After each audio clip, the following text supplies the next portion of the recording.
All right.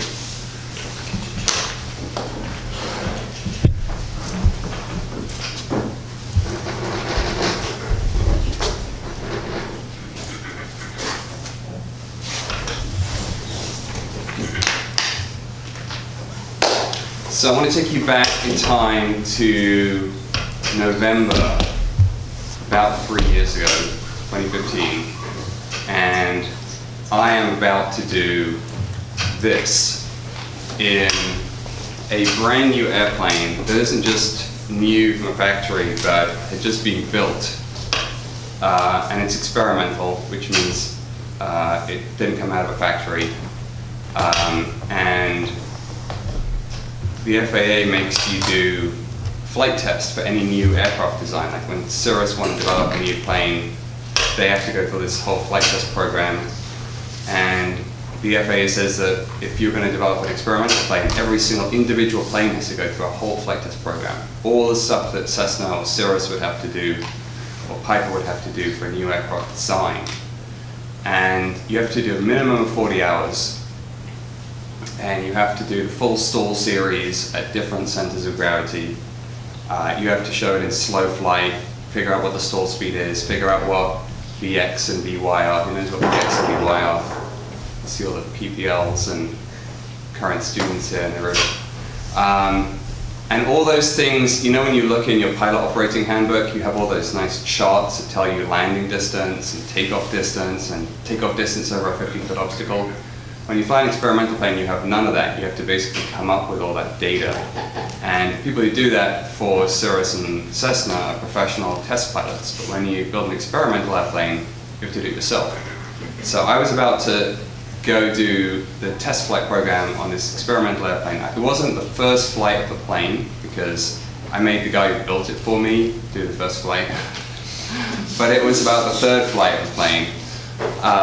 And there was another small issue. This is the plane. Looks pretty adventurous. When Philip Greenspan, who spoke last month, saw it at Hanscom for the first time, he immediately took a photo and posted it to Facebook and said, "Christian Bailey making the helicopter crowd at Hanscom look adventurous."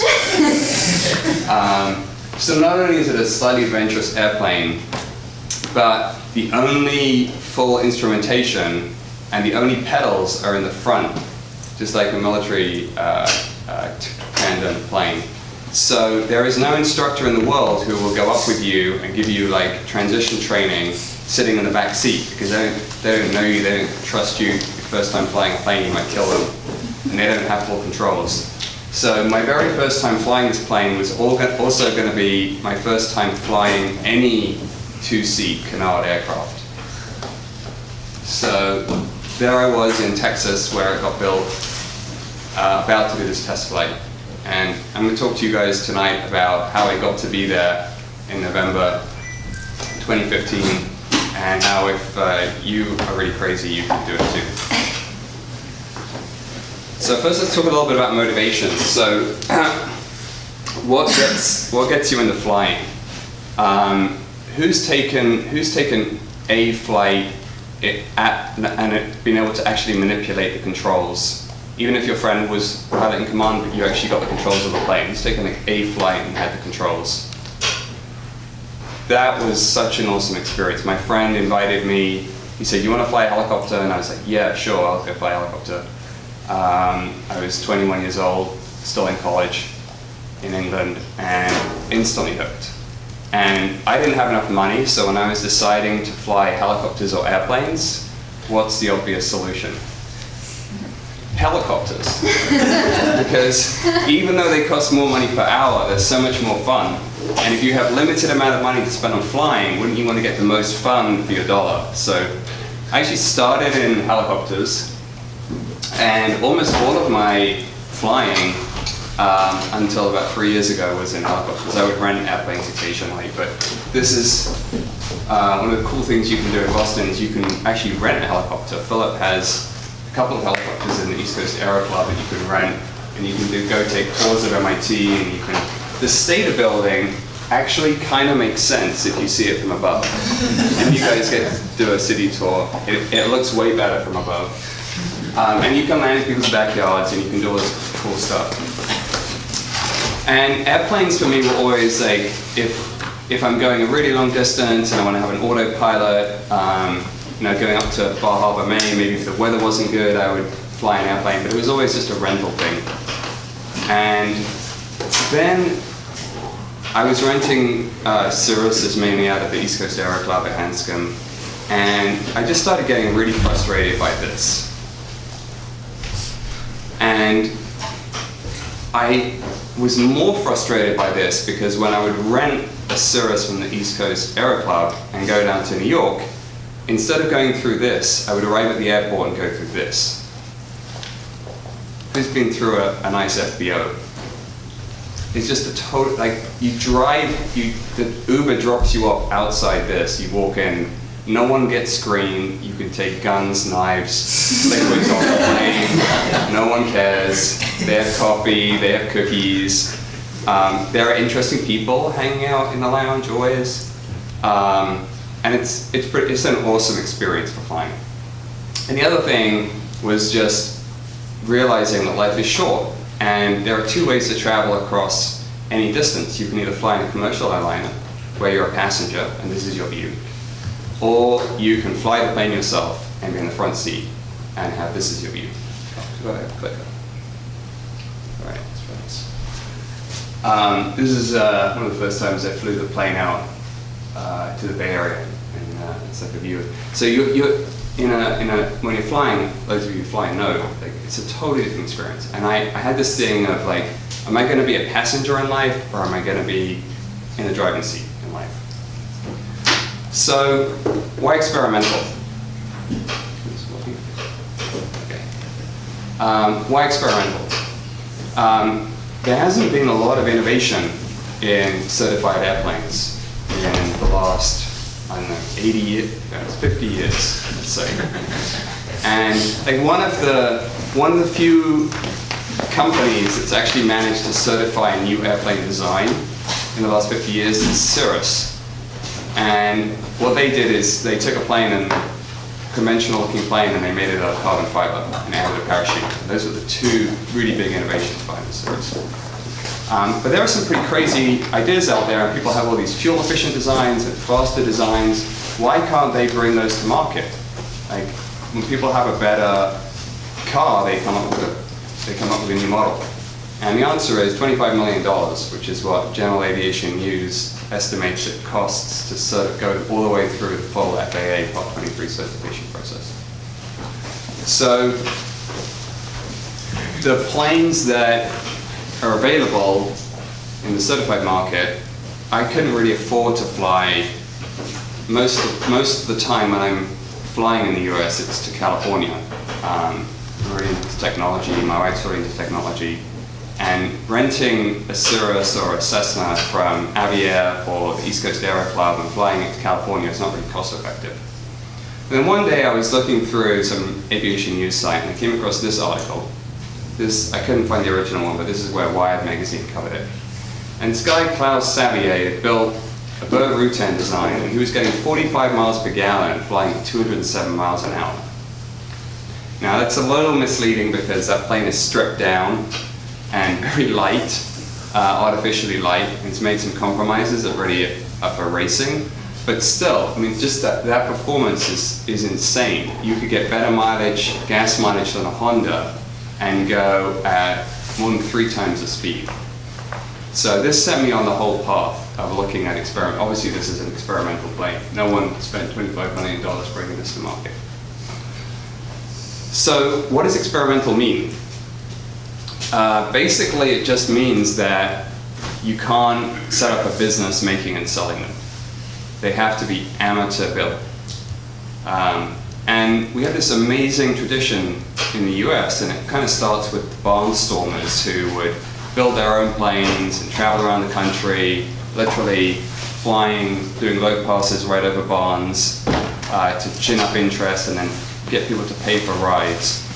And that legacy kind of lives on and was aided and abetted by this guy. This is Paul Poveresny, who founded an organization called the Experimental Aircraft Association. And they went and lobbied Congress and basically said, we wouldn't even have jetliners if it wasn't for all the experimentalists. I mean, literally the first practical airplane in the world was built by the Wright brothers as an experimental airplane. So let's keep this legacy going, and the US government said, okay, we'll give you this big exemption. We don't want the members of the public getting to rely on these things, and if you want to sell them commercially, you have to go through this expensive certification. But if you want to build one yourself and tinker and change, you could basically build anything you like and fly it in the US. I think any of you in this room could come up, I definitely do not recommend doing this, but you could sketch something out in a book and build it with some friends and go fly it. And the only restriction the FAA puts on you is that you can't fly over men, women, and children for a while. And they make you do that 40 hours minimum of flight test to show that it's really a safe airplane. And for that 40 hours minimum, you have to be out in a remote area, and you can't have anyone else in the airplane with you. And so if the airplane's not going to work and crash, you're only going to kill yourself. Although we've learned a lot of lessons, and now there are protocols which we'll get to when we talk about the flight test. So it's this very permissive environment in the US, and here's Paul Pogorezny pitching George W. Bush 1, and he set up this, it started in his house, and he eventually moved it out to a site that is now part of the grounds for the Oshkosh fly-in, which I'm sure many of you have been to, and is one of the most awesome things you can ever go to. That's the famous brown arch at the Oshkosh grounds. So I decided to go experimental, but the decision was still, what experimental? There are hundreds of different designs, and the most popular aircraft by far are made by Vans Aircraft, and all of the models are called RV and then a number, and this is one of them. And the reason they became incredibly popular is they were one of the first companies to make it really easy to build, for a home builder to build an experimental airplane. So this is the kit of parts that Vans will ship you if you buy a Vans aircraft. And it basically includes almost everything except the engine and the avionics. And you basically, and they also worked really hard to make these pieces so that the builder's time is minimized. But I kept going back to this article, and I'm like, that's what I really want. Like, if I'm going to go to California, it's not going to be in this, it's going to be in something like this, because I could actually afford, I did the math, and I figured out I could get from Boston to San Francisco and back for $800 of gas. And that was kind of my yardstone. I wanted it to be about the price of a full fare, not full fare, a price of a economy but last minute or coach ticket. And so as I was looking into these canards and learning more about the design, you've all heard of Burt Rutan. These are Burt Rutan designs. He actually designed I think it's to this day the only aircraft to fly around the world non-stop. This is Voyager. Philip's nodding, that's a good sign. You have to correct me when I get things wrong, so this is good. There was another one that flew around the world that he also designed that as well. He did? Yeah, he's designed two. What was that called? Global Flyer. Global Flyer. Global Flyer. That was basically the same thing with a jet engine. And it's an amazing story. And interesting bit of trivia for you guys who are working on your PPL right now and logging cross-country time. The definition of cross-country time is that the point of landing has to be more than X miles away from the point of takeoff. So this flight did not count as cross-country by those definitions. You took off in Mojave, flew all the way around the world, landed in Mojave Airport. 3,000 miles, no cross-country. There he is with his partner, Gina Yeager. That's Burt Rutan's brother, Dick Rutan, who actually flew it, was the pilot, flew it around the world. With his partner, Gina Yeager. And I was looking into these very easies, like that one that you saw, the Klaus Savier one that got that amazing fuel economy. But I realized that it was going to take a long time to get to California, and I wanted something fast. I'm like, what plane does Dick Rutan fly? He used to be a pilot for the US Air Force. He flew a plane he flew a plane non-stop around the world. What does he fly? And it turns out he flies this, a Berkut, which is somewhat similar. You can recognize that canard, which is a second wing on the front. And what's different is that it's made of carbon fiber. I think it's the only two-seat canard that's made of carbon fiber. It's even like the only small canard that's made of carbon fiber. So you can put a much bigger engine on it. Because you can put a bigger engine on it, and because they make the main gear retractable, on the long easies and very easies, only the nose gear retracts. Because those are retractable, it's really slippery in flight. It's basically, it has a tiny cross-section compared to a Bonanza, and yet you can put an engine to the same power as a Bonanza IO 550 on the back. So you can get these incredible speeds with this incredible fuel efficiency. And this is called the Berkut. And that's what I wanted. So I started looking at, I wasn't going to build one myself, I didn't have the time. These canards take a lot longer to build than the RV kits because there's carbon fiber layup. And I started looking for one to buy, and I started seeing the condition of a lot of these builders' planes, and I thought, I'm never really going to trust the workmanship. So I wanted to have it professionally built, but the FAA says you can't pay someone, or you can't buy one from someone who's in the business of professionally building planes. And the way I got around it was to buy a Berkut that was supposedly ready to fly, but actually had really terrible interior condition, and hire someone who's a really skilled builder who built 4 of these, and had to rip out all the internal systems and put in all new systems on the inside. So the only thing that would really be left would be the carbon fiber layout. And that's one elegant way to, that's completely legal by the FAA rules, because no one did more than 51% of the work. And it's a way to have some confidence that it's done professionally, built professionally. Christian, yeah. How did you have confidence in the carbon fiber and fiberglass work that had been done if you had no way to observe it, if it had already been done? That's a great question. Some questions I'll write down, so feel free to chime in with anything, and if it's not super, if I'm going to cover it later in my talk, I'll write it on the chalkboard to remind me, and if I wasn't going to cover it, then I'll just answer it.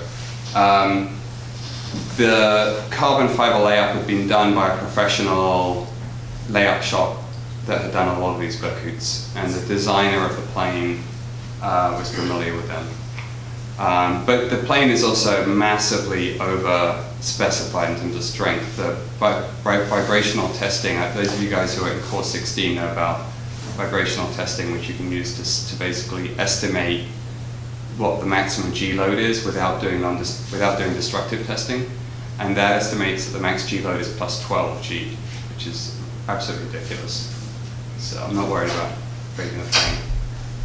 So I set about to find a Berkut that looked beautiful but looked terrible inside, and basically a bag of bolts. So this is the plane that I finally found. This is the guy who owned it and had never flown it. He'd bought it from this professional build shop, and this is what the inside looked like. The systems were really ratty, ready to fly, but you wouldn't have wanted to fly this plane. The wings are obviously removed. So we carted this plane to Texas and started about building. And building's fun. I didn't do very much of it, but I did go down to Texas and see what this experienced builder was doing. And basically replacing all the internal systems. Alignment. He does incredible work. So the fit and finish of the electrical wiring, all the internal systems, looks a lot like what you'd see in a factory plane. And then for the avionics, that was something I wanted to design myself. It was another attraction, experimental for me, was that I love the latest gadget. I'm one of the people who has the latest, not this year, but too expensive, but usually the latest iPhone.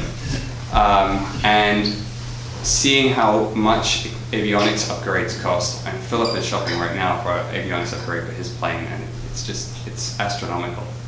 I wanted to be able to install the newest avionics every 3 years, and the cost of experimental avionics can be as much as an order of magnitude less than the cost of certified avionics. But it's a lot of wiring to connect everything up, so you can short circuit that process by having an avionics shop build you the panel. This is like a fully built panel. I designed it, I chose all the equipment, I decided how it was going to get laid out. I even wanted the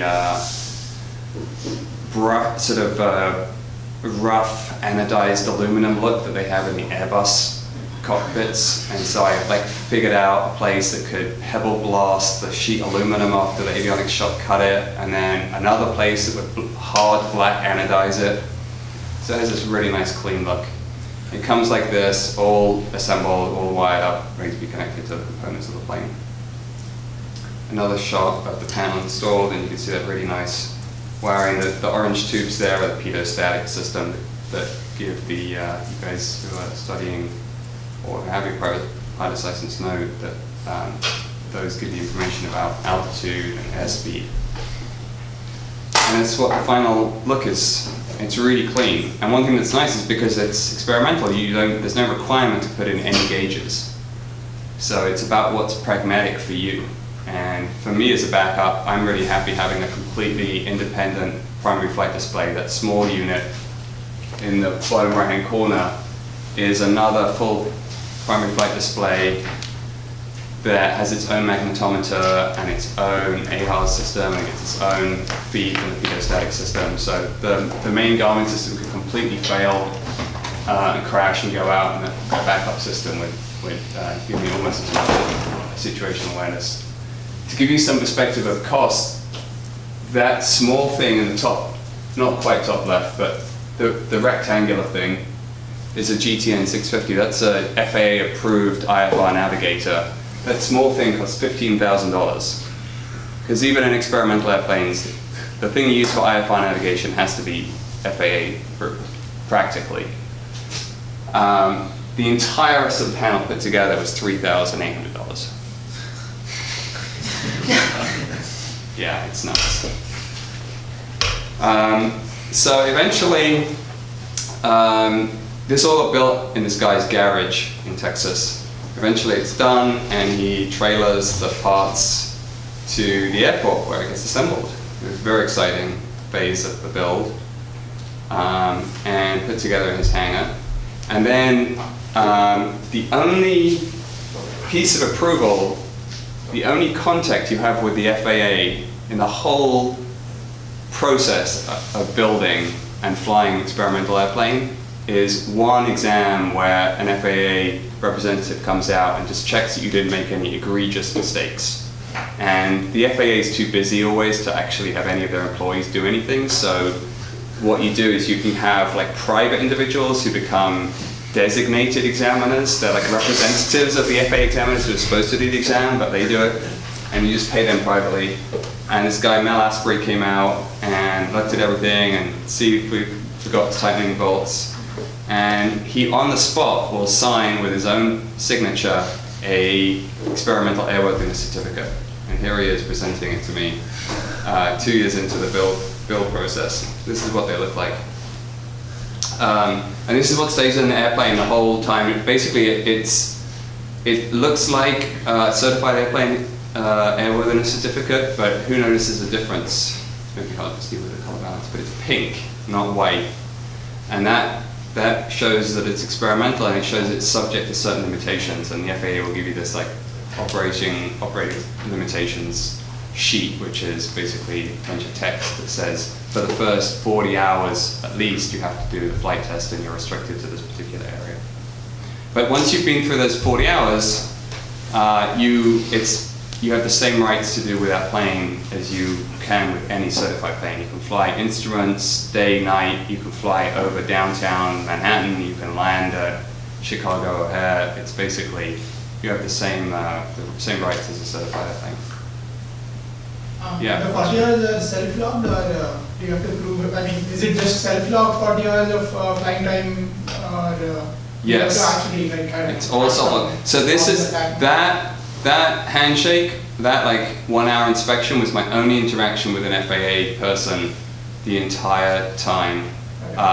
The flight test you do by yourself, you make a logbook entry yourself, and as you make the logbook entry, it becomes unrestricted. Okay. All right, so back to test flights where we started the story, and this is what I showed up to in McKinney, Texas in September of 2015, and I was super nervous. I had prepared myself in a couple ways. One is, thanks to one of Philip's friends had convinced me to become a flight instructor in helicopters because he said I would find it fun to give lessons. And so I decided to also, so I did realize through that process that doing the flight instructor rating, and a bunch of you are thinking about it, who else is a flight instructor or working on a flight instructor in the room? We have these two. You do get a different kind of familiarity with the aircraft. So I said, okay, before I test fly this thing, I'm going to go become a flight instructor in airplanes too. So I went and did my commercial and flight instructor rating at a place in Arizona where the weather's perfect all the time and you can fly every single day, and I flew 3 times every day, and I did commercial and CFI in 3 weeks, which was a bit nuts. And I hadn't taken the written exams either before I showed up. But that was helpful because you do, for the CFI training, you do these stalls that you don't do, that instructors are really like shy away from, even in commercial pilot training, like the accelerated stalls, basically cross-controlled stalls. And so that was good to have under my belt. And then, while no one will take you up in one of these planes as a student, you can fly a 4-seat version. So I found a guy who's actually a test pilot for the US Air Force, based out of Edwards Air Force Base in California, and he owns a Cozy, which is a 4-seat version of this. And that way he can sit next to you and you both have full controls, and you can kind of get a feeling of what it's like to fly one of these canard aircraft.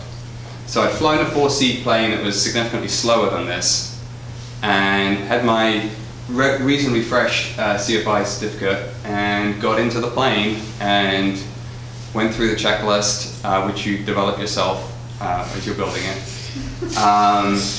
And everything worked, so taxied out and full throttle and took off, and stayed in the pattern the first time and managed to land it, and then went up and did some orbits above the airport. And this is one of, I don't know if this is my very first flight, but this is one of the early flights, just doing orbits at 3,000 feet above the airport. It's a class Delta, so you want to stay just above their airspace, so you're not bothering them, but you're also very easy to glide to a landing if you have any issues. And it was an amazing feeling. So I think James, who built it, took this photo of me right after I landed, and it was a really, really cool feeling. Really cool feeling. We wear these Nomex flight suits because they're fire retardant. And you have to wear a parachute for all of phase 1 flight tests. Actually, I'm not even sure if that's a legal requirement, but everyone does it. Everyone does it. And we don't have, there are occasional accidents, but the accident rate in experimental airplane flight tests has come down a lot because we've started to adopt some of the safety protocols that they use in professional flight tests.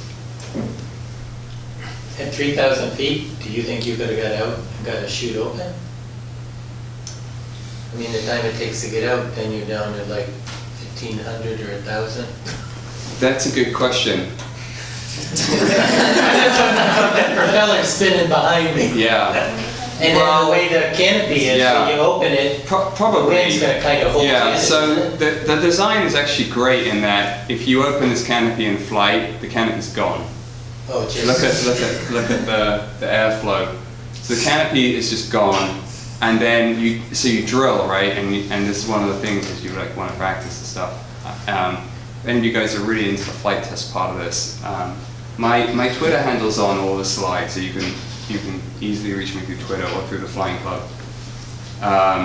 There are some really great resources and online videos that the EA have about flight testing. One of the things you do is you drill, so you actually just get out on the wing and roll, and you get out pretty quickly, like opening the handles, up, undo the latch, up, out, roll off, and you fall down fast, like no one's ever gone through a propeller on one of these. About 1,000 feet is about the minimum. To get out? Thank you. I mean, if you jumped at 1,000, the chutes are rigged to pop really fast. So, yes, 3,000 is not a problem. Good to know in hindsight. This is not my logbook entry, but this is someone else's logbook entry. This is exactly what it looks like. Mine had more like the G limits that I explored and the forward and aft center of gravity limits that I explored. But you make this logbook entry and you now have a fully unrestricted plane. You can immediately go fly it with as many people as it'll fit, and I landed at Boston International Airport. And we get to fly it home. So we finished flight test, my first cross-country flight in the plane. Flying it home, and within like a very short time of arriving at Hanscom's, one of my friends just happened to be on the ground and snapped a photo of it in the air. I thought this was a really great silhouette. It's actually the only photo I have of the plane, of my plane in the air, which is fine. We should fix that. Christian, did you do 100% of the flight test hours then? No, I did maybe 75% of the flight test hours. It's considered really good practice if you buy someone else's flying experimental airplane that you redo flight test, because it's a good way to familiarize yourself with the limits of the aircraft, and you're wearing a chute, and you should do that. You'll learn a lot about the plane and how it maneuvers and handles before you take passengers up. What were the squawks in the 40 hours? What were the squawks in the 40 hours? So you all know what squawks are, basically maintenance issues, things you find that are issues with the plane. Very few. There was foul plug, I think. I don't remember anything that actually grounded us for a period of time. Did you get a new engine or an overhaul? Yes, I started with a zero-timed engine. So that 40 hours gave me a lot of confidence, and then the long cross-country home from Texas. So what I want to do as soon as I got back, of course, is take my girlfriend flying. So there she is. I'm like, let's go to New York. I think we had a meeting in New York. So now my wife. We met right here at MIT, and actually in this building, or maybe 33. She was also 416. Not also, but maybe also for you guys. So here's Natalia in the back, and the first flight we took was a night, like had some significant night. Here we are landing at Teterboro and walking into that lounge that you all saw earlier. Not the exact lounge, but a lounge like that. Pretty awesome. And then leaving Teterboro and flying back. And what I didn't think about was that there's no primary flight display in the back, and Natalia had almost never been in a small plane before. And on the back we went into IMC, and she didn't know which way was up. And she was worried that maybe the plane was upside down, and I think it was just it was just on a final approach with the cloud for a little while. But I learned from that and quickly put an iPad in the back that had like a full representation of everything that was going on in the front of the plane. Important lesson learned. Make sure your passengers are comfortable. So on to traveling. I don't know if any of you guys saw the poster for this talk, but the map on there was an output from this really cool website called Cirrus Reports. And it's not just for Cirrus pilots, it works with any primary flight display that saves data to an SD card. You can just plug the SD card in at home, upload the log files, and it can translate from any of the common systems like G1000, the G3X is Garmin's experimental system, which I have. And I love it because it actually outputs, well, first of all, it logs every flight second by second. It shows you really great graphs of EGT versus CHT. So instead of scribbling performance numbers down all the time on a pad, you can just review stuff at home on a nice graphical chart. But it also keeps track of all my flights, and it acts as my logbook. So this will actually output in an Excel file, and it from that long, it figures out the airport identifier and your total flight time and the date. So I get all the elements I need to fill out my logbook from this without having to write anything out manually. And that's my current total, I think. That's after the flight test I started logging. But I'm at something like 540 hours on the hobs and 94,000 miles on 5,200 gallons. It's about 20 nautical miles per gallon. Pardon? You really fly this plane at 21,000 feet? Yeah, so I've taken it up to flight level 250, but I don't know what the service ceiling is because I didn't have backup oxygen. I don't have backup oxygen, and I didn't want to go any higher without having a second bottle. The engine's at 540? IF 540, normally aspirated. So that if any of you guys are not getting surprised, normally planes can only go that high if they're turbocharged, because as an engine gains altitude, it loses, you have less air pressure, so you have less power.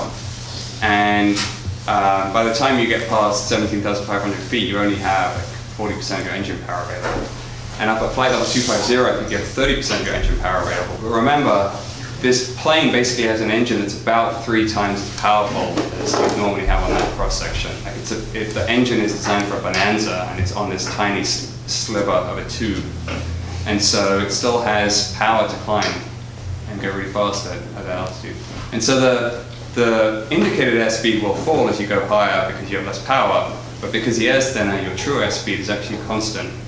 And what's happening is you're getting the same true airspeed from less fuel.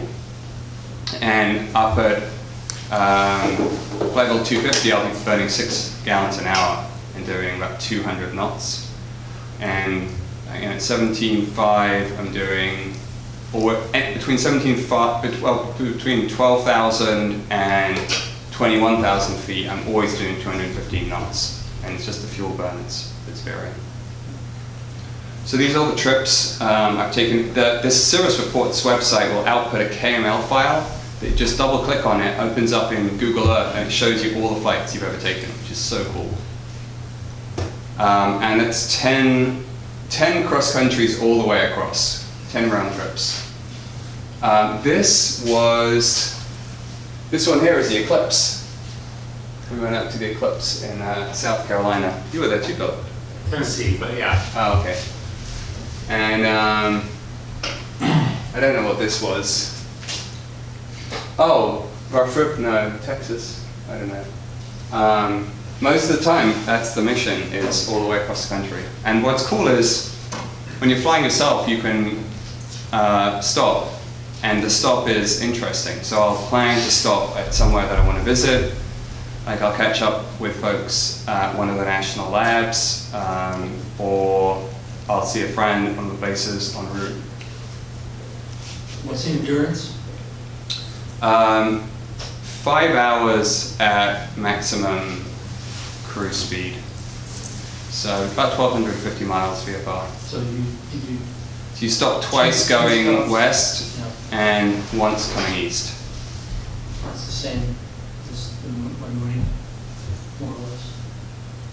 How many gallons does it hold? 96. 96? Yeah. Yeah, so mine holds 50. So it's about half the fuel burn. Yeah, question? Are you allowed to take it to Canada or abroad? Yeah, that's one small restriction with experimentals is that well, it's basically Canada is totally allowed because it's the same. They basically said any experimental that's certified by the FAA is fine in Canada. And then everywhere in South America and all the islands like the Bahamas, they want tourists, so they all allow you to come. In Europe, the ICAO rule for experimentals is that it's on a country-by-country basis. You have to apply to the country before you go. And I haven't tried to take it to Europe, so I don't know how hard it is, but people obviously take experimentals all the time. But in theory, you have to apply to the country and get permission. You might have already said this before, I came in late, but do you have to get it flight tested in order to fly over populated areas? Yeah, And you flight test it yourself? yeah, And that's 40 hours? minimum. Okay. Yeah. But What's no your problems? takeoff and landing distances, and once you break ground, what do you usually see? So this model, oh yeah, okay. It's amazing for my mission in that I can travel all the way across the US and back on $800 of gas, and I can do it at a reasonable speed. I can basically go at half the speed of a commercial airliner. But it has a lot of limitations, one of which is it has no cabin heat. So I'm using electric motorcycle clothing when I'm up in the flight levels. It's pretty cold up there. And any canard cannot have flaps because it's designed to be stall-proof. The canard is designed to stall at a higher speed than the main wing. So if you slow down, the canard will always stall first and the nose will drop. But you can't put flaps on it then because you'd have to have 2 sets of flaps. It'd get way too complicated. So your approach speed is pretty fast, and that does mean your ground roll is longer. So I'm using a 2,000-foot runway at sea level. And baggage space is very limited. Like these are hollow back to about here, so you can fit 2 long duffel bags along each side. So 4 duffel bags total, and that's it. A little bit, the seat of the passenger in the back. And so I had these things that look like bomb pods added, and those are just for bags. You use those if we're camping or taking a lot of stuff. But what I love, one of the things I love most about the plane is the split canopy. This is the only civilian plane in the world that I know of that has a split canopy. And it is so cool when you're taxiing around. There's going to be a picture of me later in the presentation of me taxiing around O'Hare Airport, and all the airliners are like calling up ground control. Like, what is that thing?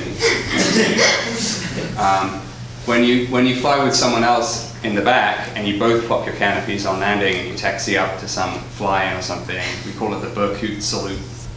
It's like driving a convertible around, but like it's never too hot because you just pop the canopy up and you've got this nice breeze in your face and taxi out to the runway. You don't mind waiting behind a bunch of planes at Teterboro that are all waiting for their IFR release.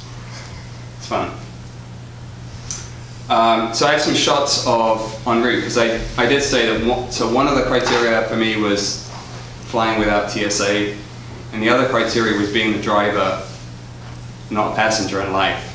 And just our country is so incredibly beautiful, and things you get to see when you fly across the country yourself. Philip's flown across the whole country, so you've flown across the country, and Mark has as well. It's amazing. And it's just, yeah, winter, summer. These are plateaus in Arizona, mesas in Arizona.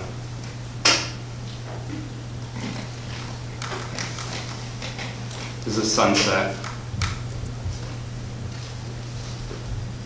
So with a plane like this, that it's experimental, do you have to stay current with your pilot's license to fly it?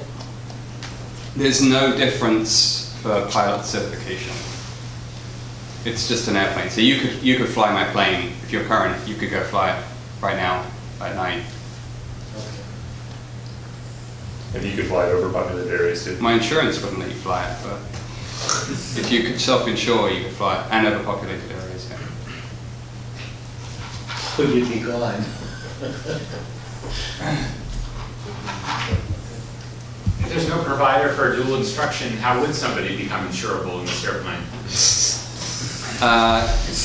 The same way I did it, and your premiums are higher initially.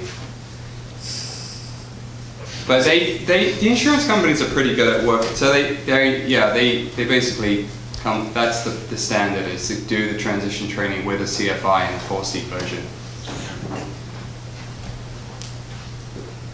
This is one of the most amazing things, is when you're flying the front seat and you have a sunset, you feel like someone's adjusting a stage dimmer on the whole world, and you see these light changes. Just incredible. I once saw the moon come up under the clouds when I was flying between the layer clouds at night. It was an amazing experience after a very, very It is amazing. night. So it takes me twice as long to get across the country as if I flew commercial, and I can't get up and go to the bathroom. I have a P-tube installed, just like fighter planes do. And and I can't like, you know, like, I guess I do watch movies, but you can't get up, you can't like have as nice of a meal as you have on a plane, but you have this, and it's incredible. Yeah. It's more of a time management question, but you said you had a real job, right? Yeah. How Well, it's questionable. Because the plane is so fast, I find actually I arrive more refreshed somehow. Maybe it's because I'm breathing oxygen. But even the training room, the building. Oh, the training in the building. Okay, so I didn't have a real job while I was managing the builder because I had this invention lab that I spun out of MIT with two professors here. Some of you might know Sanjay Sarma and Ed Boyden. And we kind of do things on a project basis. So there was a slower time, and I was like, this was one of the projects I was working on. But all of you who are doing flying of certified airplanes know that there's no way you can justify. Like anyone who says I became a private pilot in order to save time is lying, right? And you do it because you love it, and it's this incredible hobby. And this goes to motivation as well. For those of you who are working on your PPL, it is probably the only hobby that I can think of where you are always learning at a high level every year. There are new things, new technologies, new safety procedures that come out in aviation every single year, and you never stop learning. I have a flight instructor rating in rotary and fixed wing, and I'm learning new things every year still. And that's very rewarding, especially for all of us who have an engineering type mindset. What is the weight of the aircraft? Page 3 of these. The empty weight is 1,100 pounds. And the max gross is pretty much whatever you can fit in it. Because of that huge engine, the weight is all, anywhere you can put stuff is all in the middle of the CG envelope. And what was the total cost? About 350 all in.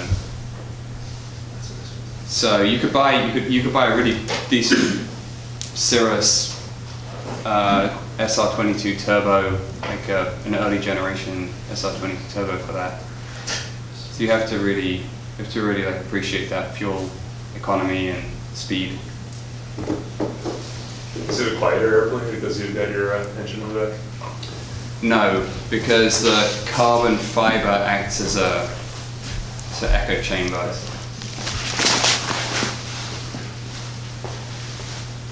What's your rotation speed? Pardon? Rotation speed? Rotation 60 and final approach 90 to 85. Yeah, it's pretty. It's like flying I don't know, what's a PC-12 final approach speed? 84 at max weight. Wow. Yeah, 90 is sporty with those small tires. You know, at the beginning it's only recently that I've even started slowing to 85. Like at the beginning I was 90 every single time. This is one of my favorite places, on my cross-country flying, favorite places I've ever landed and stayed a night. Does anyone know where this is? Sedona, maybe? Yeah, Sedona. That's quite the runway. Yeah. And The runway's up on a mesa, and it also has the coolest airport restaurant of any airport. well, it's also not flat. The runway? So the runway slopes up, so it causes you to Oh yeah, you have misjudge that the illusion. approach.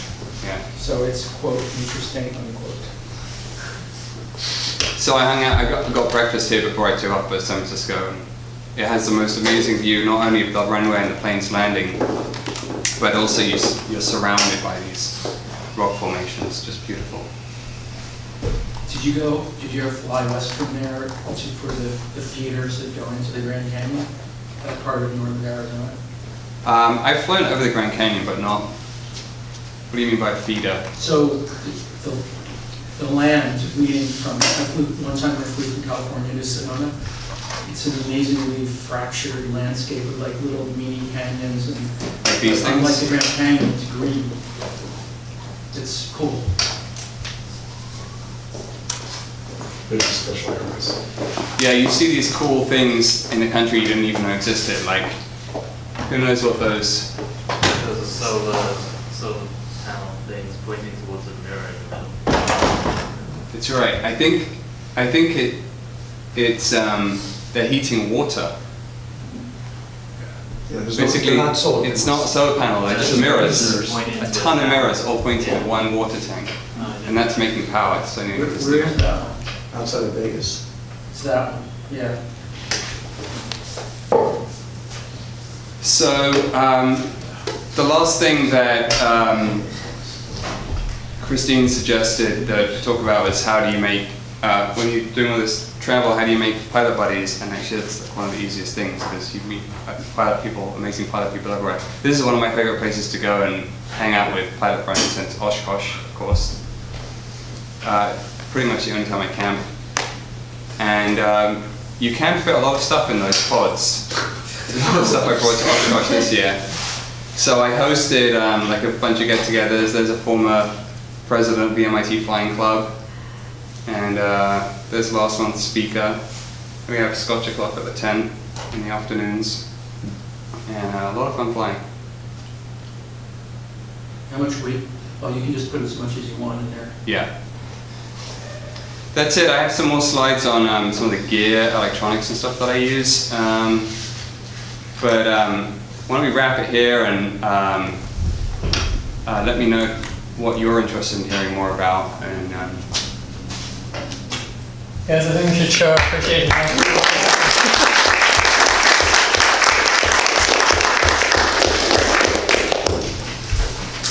Do you have any questions? So you see a lot of planes that are from the like 50s, 60s, 70s still flying. Do you think being it's made out of carbon, that's going to limit it flying in 30, 40 years? so that was one of the pushbacks by people who fly what we call spam cans, which is anything that's not a composite plane. When they first came out, and Berkut was basically one of the big leaders in designing these things. And that's proven not to be the case at all. In fact, they probably have more longevity than aluminum steel planes, so long as the composite layout is not allowed to heat up. And that's why you see them all painted white. So you basically, as long as you control heat and you don't ever allow that epoxy to get really, really hot, which it will only do if you like have it painted anything other than white. The longevity is amazing, and the nice thing is if it gets damaged, it's super cheap to repair. It's just a matter of layout. Yeah, remember, metal's corroding and fatiguing. It's corroding all the time, and it's fatiguing with every flight. We've also found with aluminum airplanes, there's a lot of issues with fatigue with those over time. With what? Aluminum airframes are very subject to fatigue. It's going to be a problem. Fatigue, yeah. Yeah. What's the internal structure made of? Is it steel or? It's all carbon, pretty much. There's a few bits that are made out that are non-structural that are made out of fiberglass. So it's not the foam, it's not foam covered, it's not.